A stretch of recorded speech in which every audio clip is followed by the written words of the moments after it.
dangerous thing. It's yourself. And it's a dangerous thing. And so I grew up in a very small community. My father was a pastor.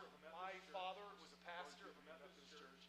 And it was a rural, and it was a 30 members church. I think it had 30 members. And Dad had another church that had like 20 members. Get on the course of the parse, and you could get on the church, and you could look out everywhere. Next to the church, and you could look out everywhere. And all the roads and trees. Where I was in Indiana, everywhere you looked, it was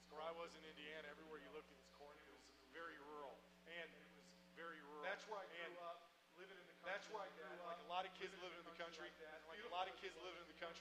Beautiful. All I thought about was, how do I get out of here? All I thought about was, how do I leave this place? How do I leave this place? I thought about in my brain that I wanted to leave it was going to the military. Ended up, I got a scholarship to Vanderbilt University. So I left Indiana to go to there. And I was on my freshman dorm. What am I going to do at that point in life? Figuring out, what am I going to do with my life? Just like that one. On a cinder block wall. It was this recruiting poster.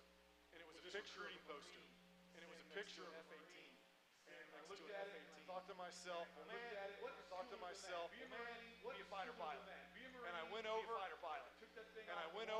and I went straight to the recruiter, and any of y'all who've been in the military, they're very persuasive. And I walked into that recruiter, and I put that poster in his face, and I said, I want to be this. And I walked in, and I left that day, signing my life away.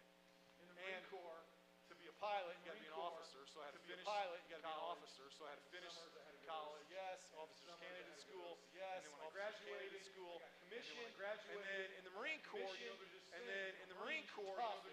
every Marine's tough.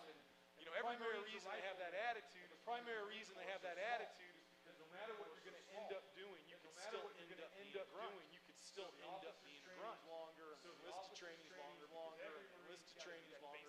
rifleman Marine, officers, they send you to Quantico officers, they send you to Quantico FBI, same place where the FBI, and it's the 6-month course, how to be a Marine officer. Part of that, how to be a Marine officer. Building this Suck it up, be tough. Now, suck it up, be tough. The reason I bring you up is, how does the community get to the point that it has the highest overdose rate in the everybody's looking at each other pointing fingers. Everybody's going, suck it up, take care of it. Everybody's going, suck it up, take care of it. Make different choices. Nobody's looking in the mirror, everybody's pointing fingers. Nobody's looking in the mirror, everybody's pointing fingers. Suck it up. In essence, everyone goes through bad things. Everyone goes through bad things. See, and that attitude ultimately will kill you. Now, to go towards bullets, which you don't raise your kids to go towards bullets. You don't raise your bullets. Y'all learn to suck it up. Go towards bullets. Y'all learn to suck it up. As I will get to in a minute, they don't teach you how to un. But it's all about being tough. Being a young man, there's an award at the end of this 6 months. Out of like 250 class. Out of like 250, 300. Person with the highest. Get this award from a general and your name. Physical fitness events you do for like 6 months. Running 3 miles and push-ups, pull-ups, and pull-ups, sit-ups through the woods, to obstacle courses through the woods.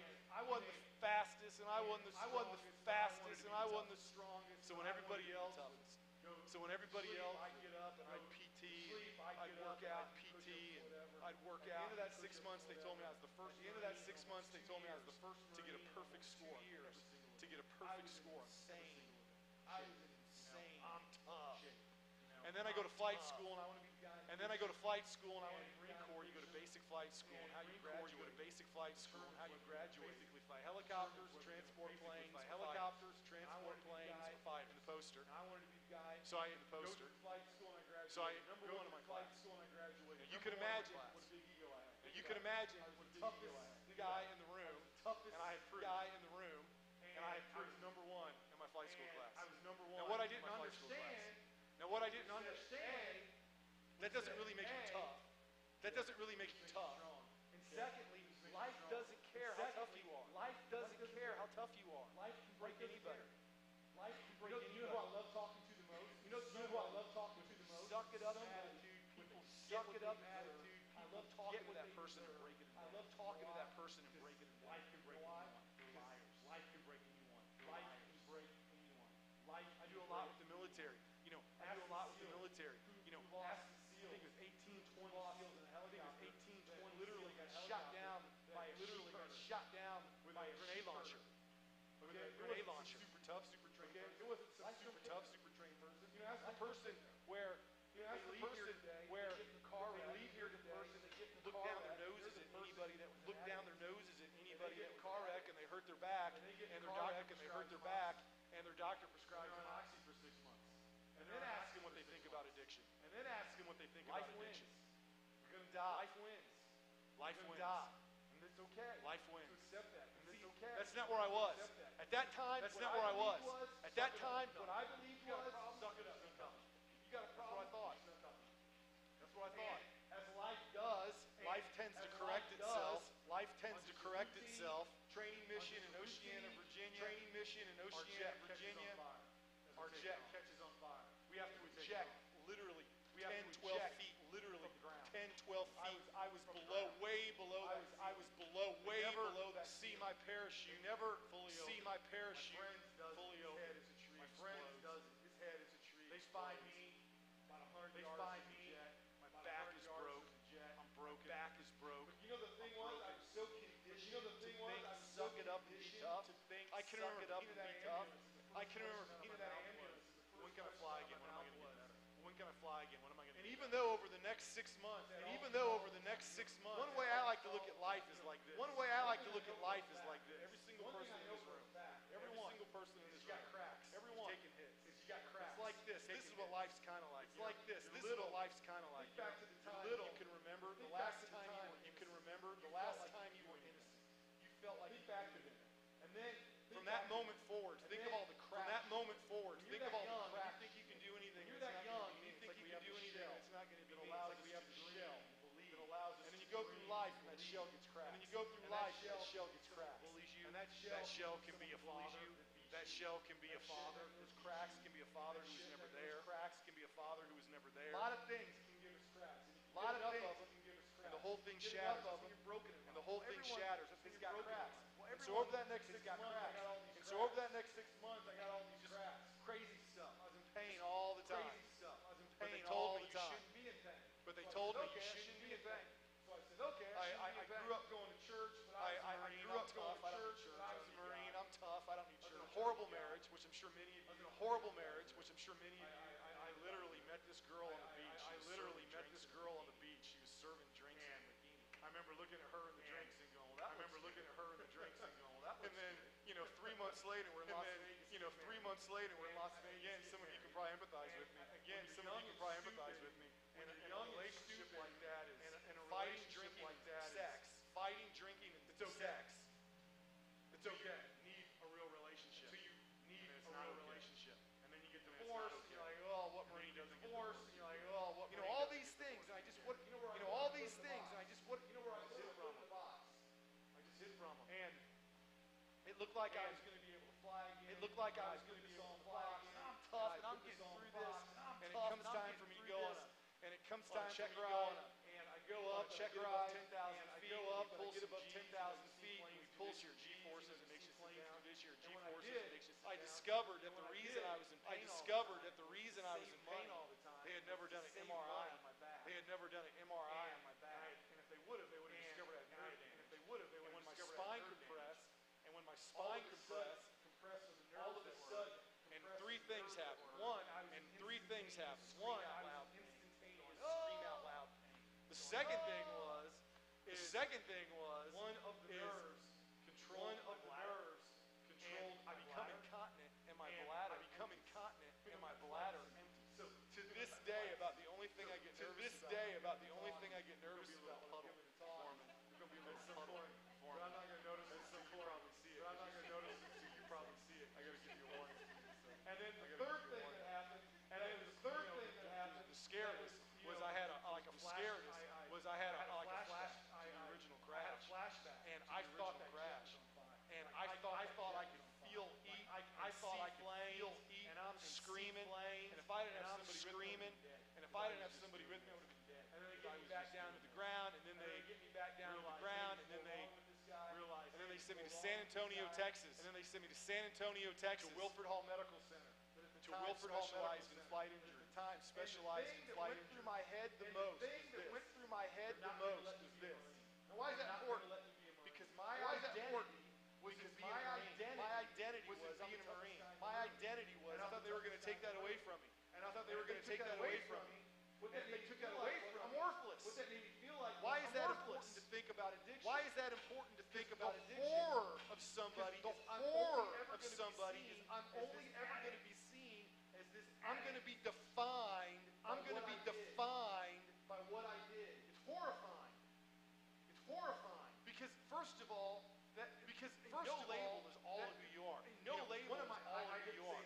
No offense. But one of my give themselves a label like who I am. I'm in recovery. Well, you are, but that's not all. You're a mom, your dad, your father, your dad, your father. When I see people in recovery, your identity, it is not recovery. It is. Who are you? What's your name? Where do you live? Who are you? What you like to do? Where do you live? But we're not always good at that. But we're not always good at that. Kind of the same thing. If I'm not a Marine, I'm the same thing. If I'm not a Marine, I wasn't good enough. I'm nothing. I'm pathetic. And it just starts going around in my head. Who am I if I'm not this big tough? Who am I if I'm not this big tough Marine person? And that goes on. And that goes on. A few weeks later, I'm at this hospital. I'm at this hospital. They're doing all these checks. Call me in to see a couple. Call me in to see a couple people I had to go talk to.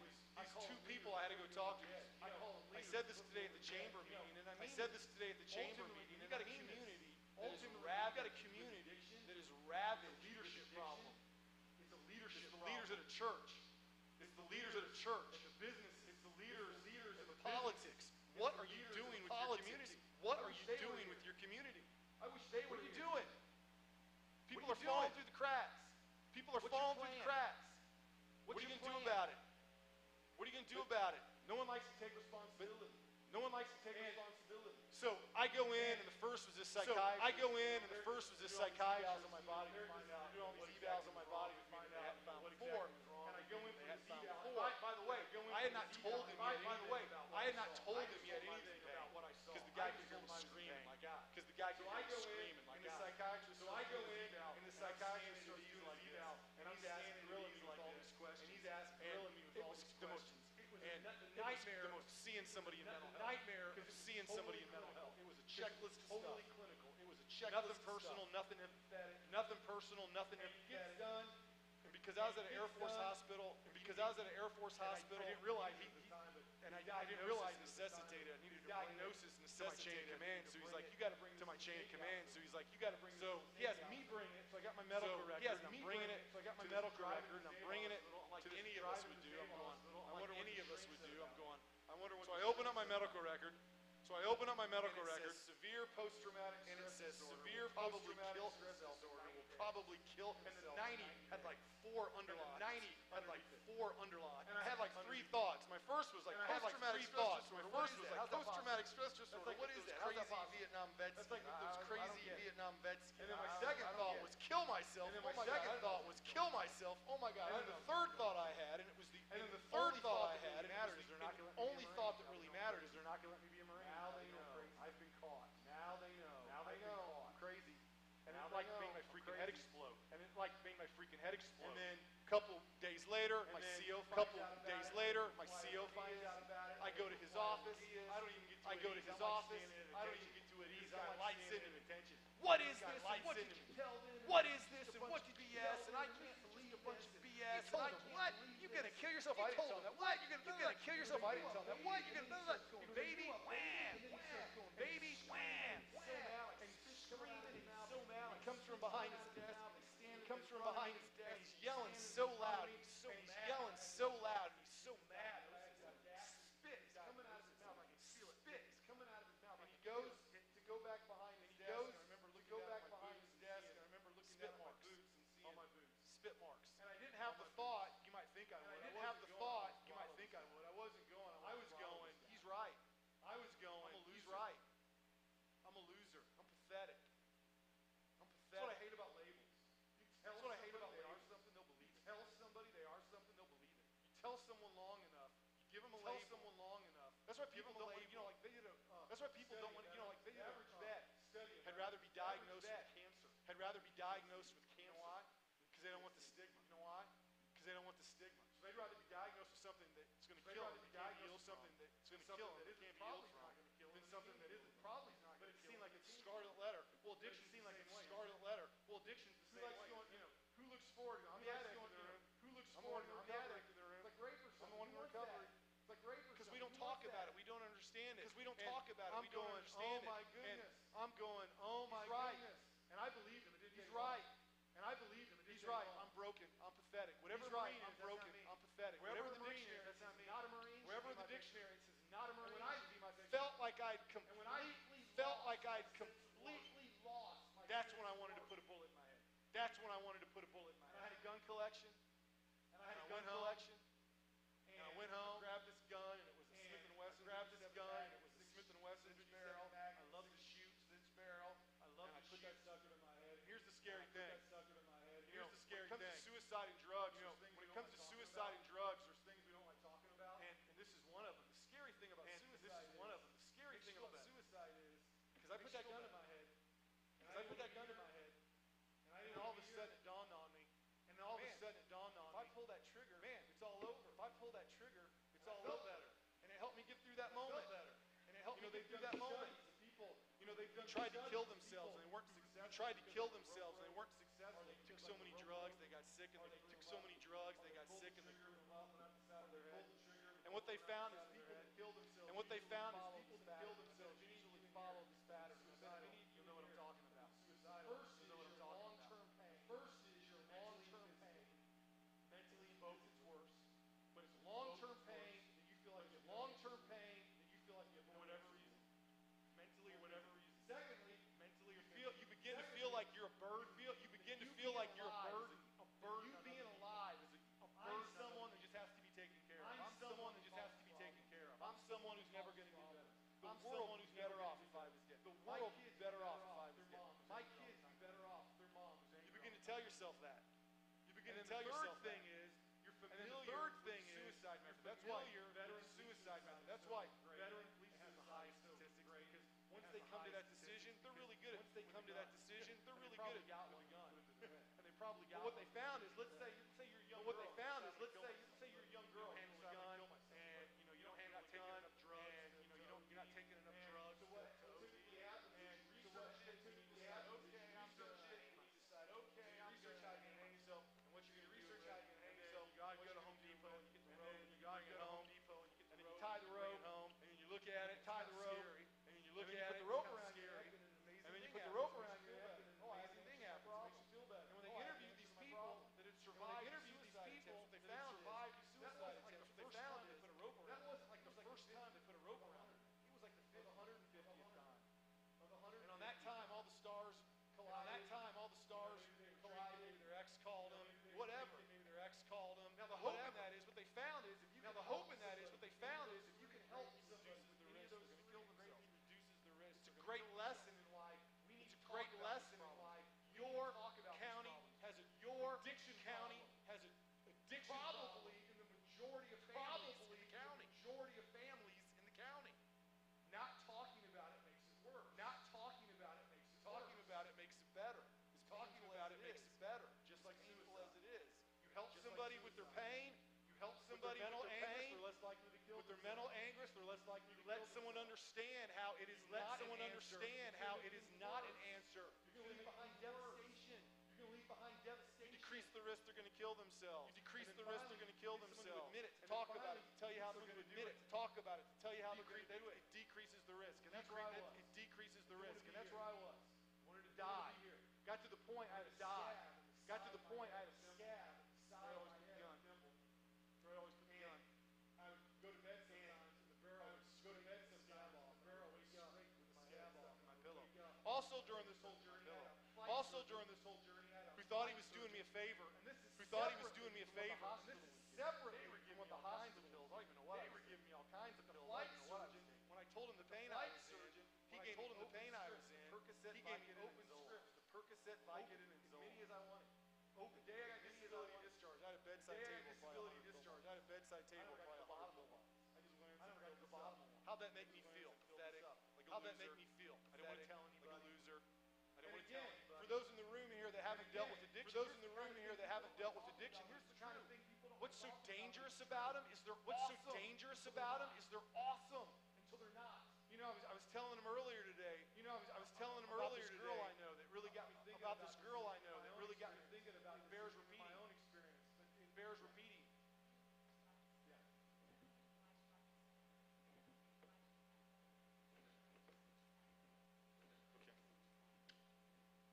Live stream, folks. We're changing microphones. So you're changing mics. So you're changing mics.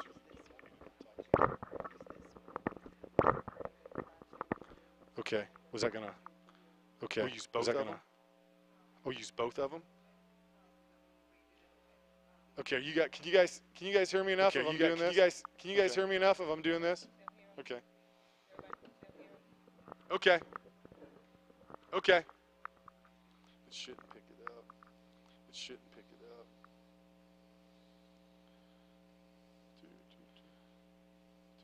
Oh. I'm not sure where the off is. There you go. I'm not sure where the off is. There you go.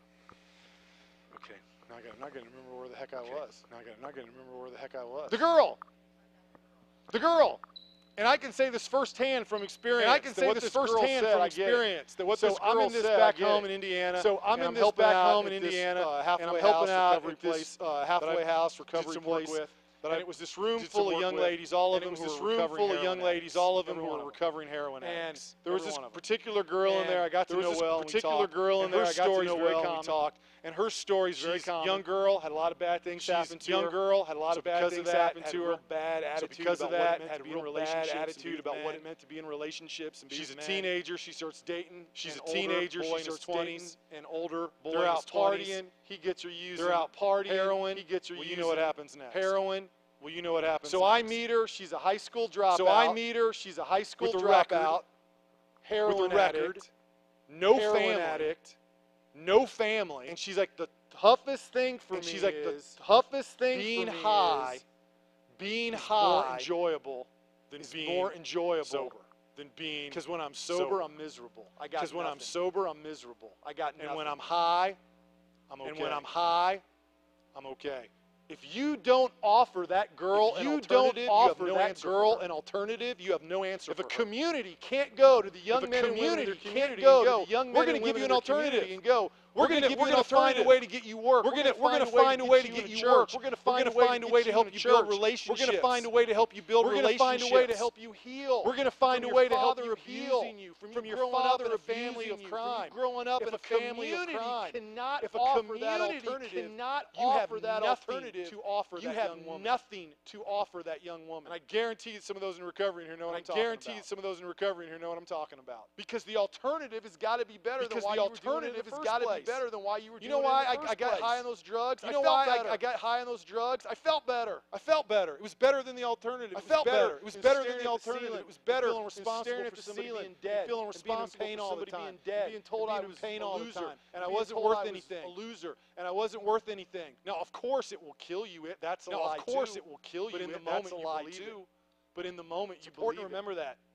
We got to help build alternatives. We got to help build. You in recovery, you got to remember. Recovery is about building your life more than anything. Recovery is about building your life more than anything. It's about finding something every day to get up for. It's about finding something every day to get up for and go. And for a while, it might be the group you're in. And for a while, it might be you're tired of that group. That's okay. If you get bored or tired of that group, that's okay.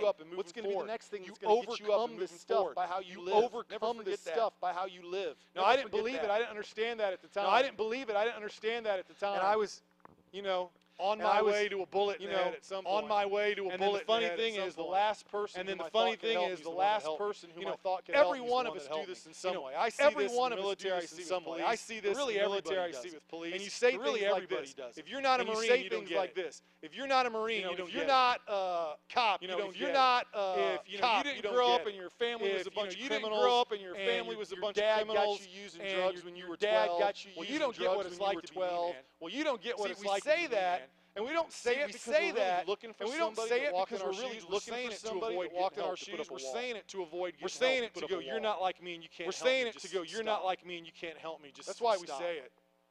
That's why. And that's how I was, because at the time, and that's how I was, because at the time, pilot, whatever you were, if you weren't a pilot, whatever, and I said it even though I was breaking down. And I said it even though I was breaking down. And the funny thing is, the person who helped me. And the funny thing is, the person who helped somebody with nothing like me. Somebody with nothing like me. Female doctor in the Air Force. Female doctor in the Air Force. Come in her office. I'll never forget. She asked me to come in her office. I still looked the part of the Marine. She heard I was the crazy guy walking around. She heard I was the crazy guy walking around.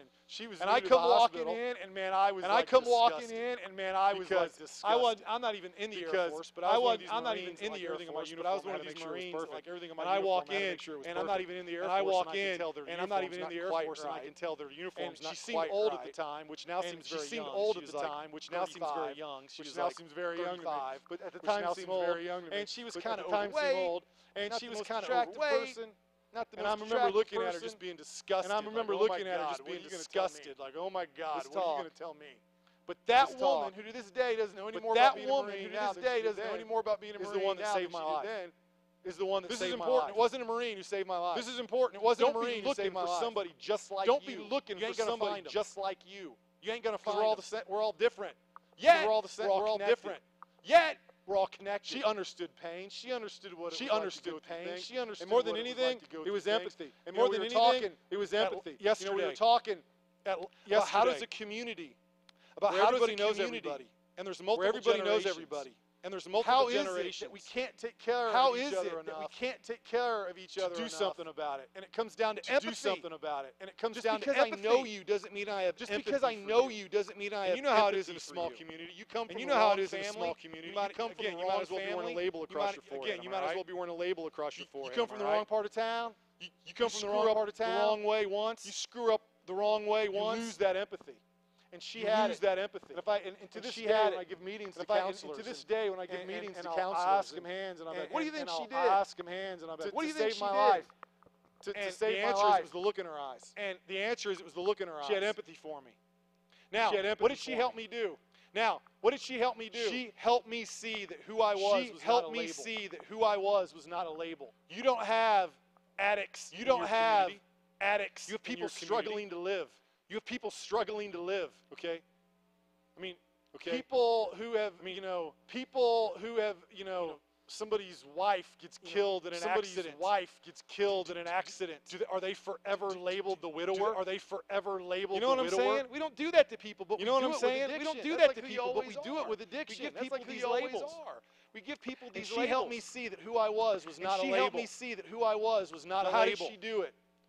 Now, how did she do it? We were talking one day. I remember back to when I was a little boy. I remember back to when I was a little boy. Poor. We lived in the middle of nowhere. And again, we were poor. We lived in the middle of nowhere, and I had a diary that I liked to write. And I'm talking to the doc, and I'm talking to the doc, because I'm like, "Doc, now I'm getting paid, and I look like a Marine. Now I'm getting paid, blah blah blah. But when I get out and I go home, blah blah blah. And I'm doing something I hate, and I'm in my room, and I'm doing something I hate. There's no way I'm not going to go down that rabbit hole. There's no way I'm not going to go down that rabbit hole." And she said something to me that kind of sounded silly. She said something to me that kind of sounded silly, but she said, "What would that little boy do?"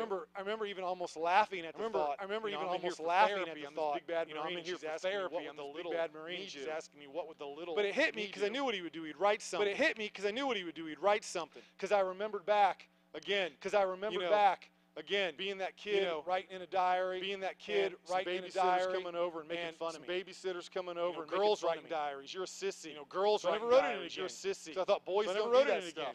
Because I thought boys don't do that stuff. Because I remembered it. But it hit me. So a couple nights later, like what happens when you have these problems, you tend to do things to make it worse. You tend to do things to make it worse. Got insomnia. And I'm in a coffee shop at like 2 in the morning. And I'm in a coffee shop at like 2 in the morning. High, smoking and drinking. Feeling sorry. And one of my triggers was the weather. And one of my triggers was the weather. It's hot and humid like it is now.